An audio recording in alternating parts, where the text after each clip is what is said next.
in Korean culture, there's a thing called jjimjilbang, which is a sauna and a spa, and it's not only is it clothing optional, it's like people are just naked. Like I think that's part of my comfortability with nakedness, is that sort of everybody was naked. When I was a little girl, I would go to the jjimjilbang with my mother or with my aunts, and a lot of these women who are in my family who are dead now. So it's a tremendously emotional experience for me to go to the sauna because it reminds me of women that I don't see anymore. And so it's sad, but it's great too. So, and I get to go as part of the member of this community that I love, and so I went to this one new place in Los Angeles, and it's a very, very ritzy Koreatown spa. It's like for very rich Koreans. It's like got a golf course on top, on the roof. On the roof, it has a golf course. So I mean, that's the kind of place. It's like Saudi Arabia. It's like Dubai. And so I was excited to go, and then I went, and then I got a lot of dirty looks from women, just like.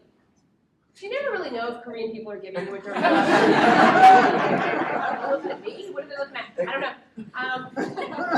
But it's fine to experience. I don't really care about the judgment of like other women around me. That's not an issue. But what they've done is they told the management, and the management came to talk to me about it.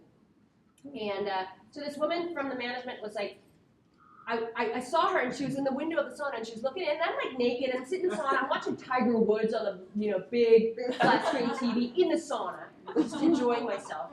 So she came inside, and she said, "Can I talk to you outside? Because I have clothes on. I'm really hot in here." And so I was like, "All right." So I'm standing outside the sauna with her, and she's like, "I don't want to upset you, but." The women here do not like your body. You're going to have to put your clothes on. And that's really weird to be naked in a space and then people are like, could you please put your clothes on? And I said something that I've never said, actually, in my life. I actually said, do you know who I am?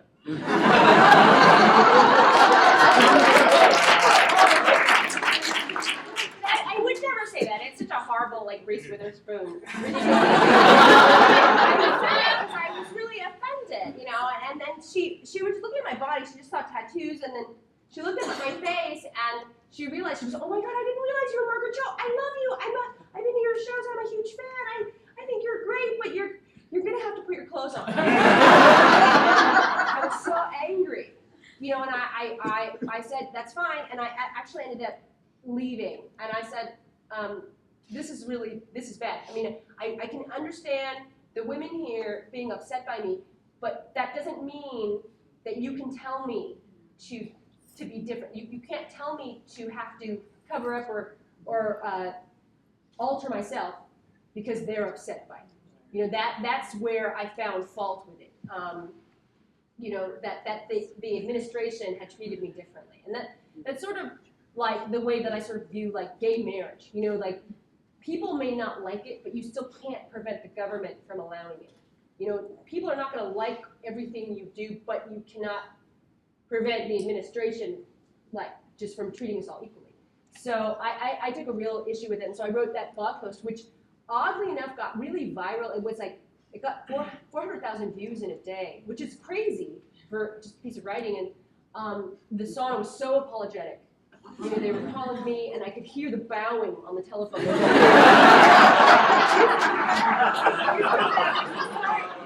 then so I returned. I didn't want to go because I had felt really awful about it. I didn't want to go, and I didn't feel like it was going to be fun for me. But I thought, I should just give them another chance. And my mother was like, "He's free." He's free. And so I had to go because it was free. And then everybody was really nice to me there. There's the sauna full of people, but then I thought what they'd done is they'd closed the sauna and hired a bunch of actors to play the role of bathers. But I think the way to deal with that kind of a situation, because I think we as Asian Americans deal with a lot of hostility from sort of not native communities, but immigrant communities who are way less assimilated. And my ideas about that are like, I'm going to have total intolerance for that.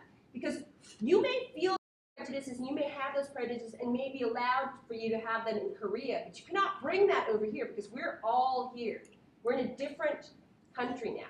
And you have to let some of those ideas go. I have a lot of problems with Korean culture sometimes because it can be very sexist, it can be very racist, it can be extremely homophobic to the point that gayness in Korea often doesn't exist. In gay pride, they have gay prides in Seoul, and photographs are not allowed because people are still afraid that they will be identified as gay. So that has to be let go. When we come to America, that's got to go away. And so my feeling is like, I have total intolerance for that, for your intolerance. Like, your intolerance is intolerable. And that's the best way, because then you kind of, you sort of smack up against it. Like, I'm just as powerful as you. I have just as much right to be here as you. And it's hard to get there, especially as a daughter, especially as a child of this sort of authoritarian environment. But we have to, because we have to teach them. You know, and that's our responsibility, is that they're going to get older and they're going to become irrelevant here if they don't learn how to adapt. And so our rebellion is actually a great tool for them to get to the future.